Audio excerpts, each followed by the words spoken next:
¿Cómo le va? Buen día, ¿cómo están ustedes? Bien, acá en la lucha en la mañana.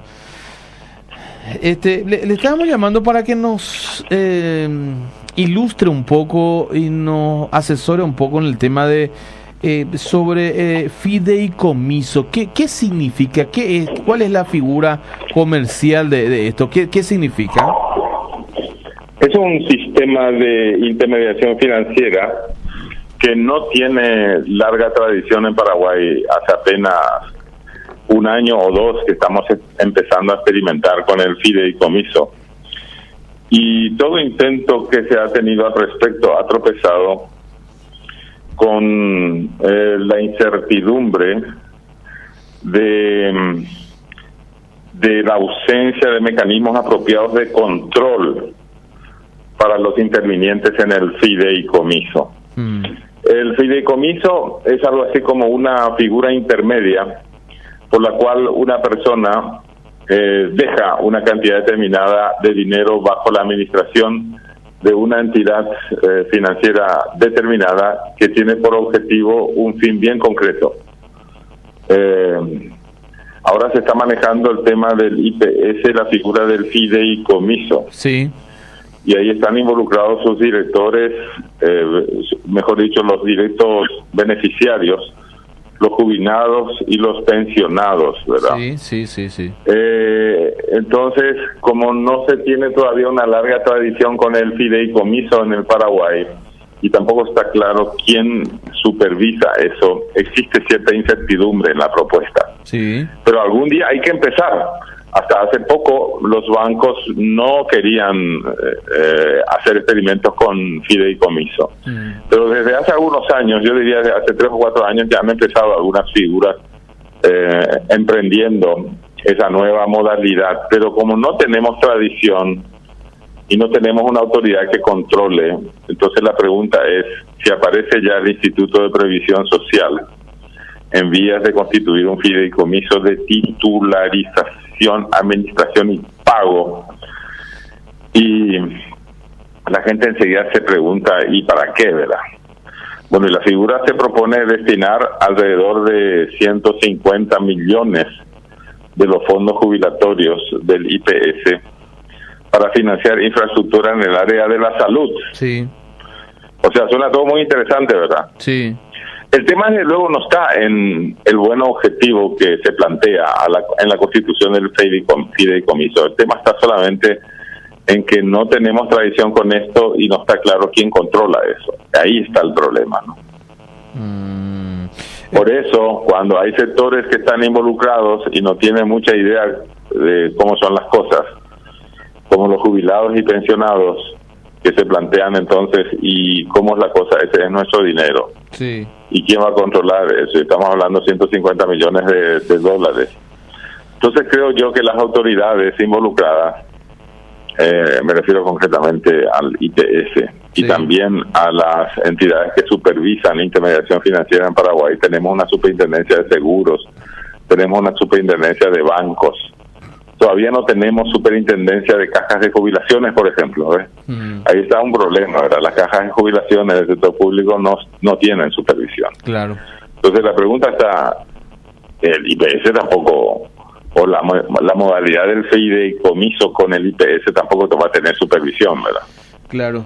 Bueno, estas son las cosas que hay que plantearse ante la audiencia y sobre todo ante los legisladores y ante el IPS, ante las autoridades, para ver cómo ellos argumentan al respecto. Totalmente. Doctor, en el tema, para que la gente entienda nomás, estamos hablando de una cuestión de empresa, el tema de fideicomiso. ¿Cómo una persona individual accede al fideicomiso? ¿Es como un ahorro programado? Sí, pero la persona individual no va a acceder a ese fondo. La idea es volver el fondo inexpugnable a la apetencia de terceros. Sí. Y estará destinado solamente para los fines para los cuales fue creado. En este caso, para financiar infraestructura en el área de la salud. Sí, pero ya que usted hace la pregunta. Sí, ese es el tema puntual. Es un tema puntual del IPS. Yo le digo nomás el tema general de fideicomiso, porque en la Argentina, por ejemplo, se utiliza mucho para las compras de casas, de departamentos, y la gente recurre mucho al fideicomiso. Como usted dice, acá en Paraguay todavía no tenemos la cultura del fideicomiso en el área comercial. Pero ¿en qué consiste realmente eso? ¿Es como un ahorro programado en el banco? Dejemos un ratito de lado lo del IPS, porque eso es un tema aparte del cual le voy a consultar también. Pero ¿en qué consiste el fideicomiso? Bueno, el fideicomiso es un contrato, vamos a ver si podemos formular en forma sencilla eso. Sí. Es un contrato mediante el cual el fideicomitente, eso quiere decir la persona que dispone de fondos y que entrega eso al fideicomiso, sí, entrega ese dinero a un agente fiduciario, esas son expresiones técnicas, que generalmente es un banco privado, ¿verdad? Sí, sí. A fin de que coloque esos fondos en determinado tipo de operaciones. Sí. Es decir, vamos a suponer que un gremio determinado que maneja muchos fondos y que no sea el IPS, para no hablar del IPS, sí, puede ser también una caja de jubilaciones o puede ser una entidad cooperativa de ahorros y pensiones, que decida, por ejemplo, constituir con tiene que ser una suma multimillonaria, no tiene sentido constituir un fideicomiso con 50 millones de guaraníes, por ejemplo, no. Estamos hablando de millones de dólares ya. Claro. Entonces se pone eso, el fideicomitente, es decir, la persona que constituye esos fondos, los pone en un banco privado, que es el agente fiduciario, sí, con el fin de que con esos fondos, por ejemplo, se atienda a los socios de cooperativas que están en una situación crítica en términos de salud. sí, Para que se les construya, por ejemplo, un centro de rehabilitación en cierto tipo de accidentes, y solamente en ese tipo de fines que expresamente se establece en el contrato, los fondos pueden ser destinados, ¿no? Correcto. Por eso es que digo, una persona individual no va a poder decir ahora yo quiero también esa ayuda porque yo también me accidenté y necesito ese apoyo. La primera condición es que sea socio de una cooperativa, ¿verdad? Claro. Eso suponiendo que el constituyente de esos fondos sean cooperativas, ¿verdad? Claro. ¿Qué gana el que guarda ese dinero o el que le da ese dinero? Para ser más práctico, nomás yo hablo en esos términos, no uso los mismos términos técnicos que usted hace. ¿Qué gana el que lleva su dinero al banco y le dice yo quiero poner esto como fideicomiso? Y que es una situación segura. A lo mejor la entidad constituyente no es una entidad muy segura o tiene sectores involucrados que están permanentemente en pelea entre sí. Sí. Por ejemplo, el IPS es un caso típico, ¿verdad? Claro. Pero puede ser también una entidad cooperativa. Estoy pensando por poner una sociedad o una organización civil o una entidad sin fines de lucro que puede tener la idea de constituir esos fondos en un fideicomiso. Eso es solamente para asegurar que esos fondos estén bien administrados por el banco y que se los destinen solamente a tal o cual objetivo. Claro. La idea es que esos fondos no se pierdan. Sí. Es decir, el banco, que es el agente fiduciario, tiene que administrar esos fondos de forma tal que siempre se recupere la suma que se le ha entregado. Y tiene que cumplir también el objetivo para el cual se ha constituido, que pueden ser A o B o C. Eso se establece expresamente en el contrato. Claro. Yo digo que todo eso que estoy diciendo se puede entender y es viable. El tema está solamente, primero, en que la gente no sabe lo que es un fideicomiso. Por eso, sí.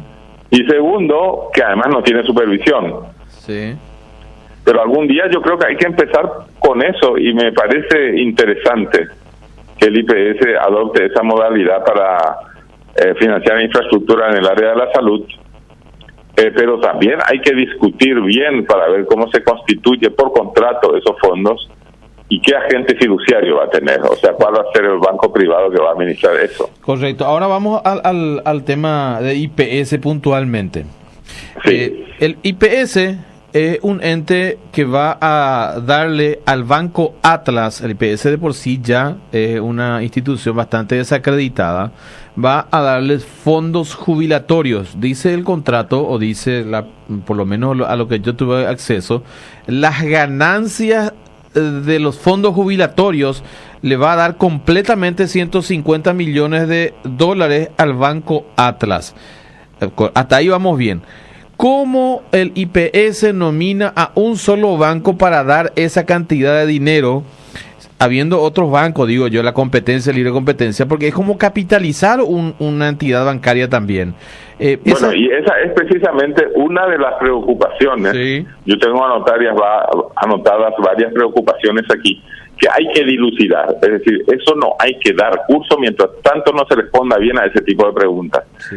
Hay una frase que usted utilizó que hay que ir con mucho cuidado al respecto. Usted dijo que ha sido desacreditada esa entidad financiera. Yo prefiero ni siquiera mencionar el nombre. No, digo que el IPS de por sí ya es una institución desacreditada en cuanto al manejo de fondos. No la institución. Eso se entendió mal. Entonces estamos hablando del IPS. Sí, no la institución bancaria, no la empresa. El IPS de por perfecto. Sí. El IPS siempre se ha desacreditado con varios ejemplos concretos. Yo recuerdo que hubo una época en que otorgó fondos a ganaderos, por ejemplo. Nunca se recuperaron esos fondos. Sí. Entonces, ¿quién se preocupa después de recuperar los fondos? Y nadie. Y eso es porque el IPS permanentemente está recibiendo fondos de los aportantes, pero es también una estafa a los aportantes.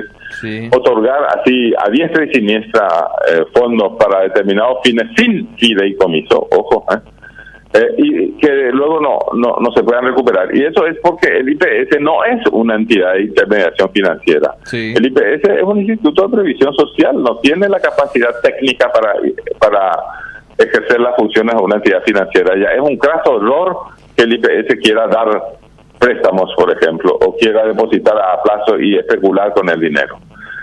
Hay que tener mucho cuidado con eso. Yo también estoy de acuerdo con usted. Sí, por eso justamente, porque estamos hablando del fondo jubilatorio que todos aportamos finalmente, ¿verdad? Y todos pretendemos a una vez jubilarnos y que no lleguemos al momento de la jubilación y nos digan, no, terminó. Y nadie se hace responsable. Entonces podríamos ya, haciendo un pequeño resumen, poner 3 debilidades en la idea. La primera es que la gente no sabe lo que es un fideicomiso. Sí. La segunda es que las autoridades no han constituido todavía ninguna entidad de supervisión de fideicomisos. Las autoridades, cuando digo, yo me refiero a los poderes del Estado, ¿verdad? Claro, el Estado. El Estado, bueno. Y tercero, eso que usted dice, ¿por qué dar 150 millones solamente a una entidad financiera? Y por cómo se explica que haya sido adjudicada esa entidad. Miren, bueno, hablo en plural, me refiero también a la audiencia que nos está escuchando. Sí. Que hay numerosos casos de corrupción en el IPS y cuidado que este no sea el inicio de uno nuevo. Claro, que no se abra la canilla, como se dice normalmente, ¿verdad? Sí, estamos hablando solamente de tomar precauciones. Totalmente. Yo no estoy en contra de la idea. Totalmente, ¿no? De hecho, hasta puede ser beneficioso. Solamente hay una puntualización que hay que hacer, ¿verdad? Efectivamente. ¿Cómo se decide darle al banco que casualmente, después de una serie de críticas, la misma empresa que viene de un medio, una serie de cosas que uno piensa, pero a lo mejor estamos equivocados, pero a lo mejor le conviene al IPS, pero hay que tener mucho cuidado, porque es mucho dinero, y el IPS, si venía gastando tanta plata, si ellos pueden gastar en su infraestructura, ¿por qué darle a un banco, por ejemplo? No entiendo por qué esa decisión, ¿verdad? Claro. Como suelen decir en las rondas de los amigos tomando una cerveza, es como el puerco espín haciendo el amor. Hay que hacerlo con mucho cuidado. Totalmente. El doctor, le agradezco el tiempo, muy amable. Igualmente. Adiós. Hablamos con el doctor Ricardo.